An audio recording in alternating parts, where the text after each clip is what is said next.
మూడోసారి సీఎం సభకు దొంతి డుమ్మా. చర్చనీయాంశంగా ఎమ్మెల్యే దొంతి మాధవరెడ్డి తీరు. పొంగులేటి సభలకు హాజరు, సీఎం రేవంత్ రెడ్డికి మాత్రం దూరం. నర్సంపేట ఎమ్మెల్యే దొంతి మాధవరెడ్డి సీఎం సభకు ముచ్చటగా మూడోసారి డుమ్మ కొట్టారు. హన్మకొండ పట్టణంలోని మాధవరెడ్డి ఇంటి సమీపంలోనే ప్రజాపాలన విజయోత్సవ బహిరంగ సభ జరిగినా ఆయన పాల్గొనకపోవడంపై కాంగ్రెస్ నేతల్లో చర్చకు దారితీసింది. డిప్యూటీ సీఎం బట్టి విక్రమార్కతో పాటు మంత్రులు, ఎంపీలు, ఎమ్మెల్యేలు, ఎమ్మెల్సీలు అంతా పాల్గొనడం విశేషం. ఉమ్మడి వరంగల్ జిల్లా మంత్రులు, ఎమ్మెల్యేలు, ఎంపీలు హాజరయ్యారు. కానీ ఎమ్మెల్యే దొంతి మాధవరెడ్డి మాత్రం దూరంగా ఉన్నారు. ఇప్పుడే కాదు, గతంలో కూడా సీఎం రేవంత్ రెడ్డి వరంగల్ పర్యటనకు దూరంగా ఉన్నారు.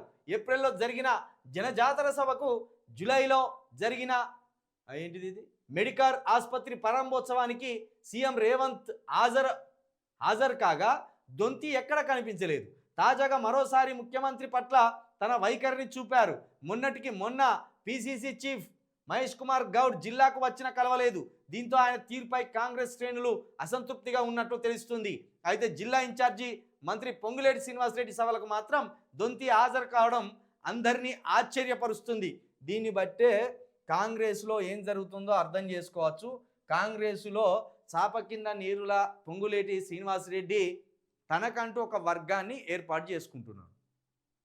మరి తాను ఏర్పాటు చేసుకున్న వర్గం ఏ వైపు పోతుందో, ఏ వైపు నిలబడుతుందో జర్రకి మహారాష్ట్ర, జార్ఖండ్ ఎన్నికలు అయిపోతే కానీ పూర్తి స్థాయిలో తెలుస్తాయి. యాక్చువల్ ఇక్కడ ఏంటంటే, నిజం చెప్పాలంటే కూడా రేవంత్ రెడ్డిని మించిన ఆ లీడరు ఈ కాంగ్రెస్లో కలబడతలేడు.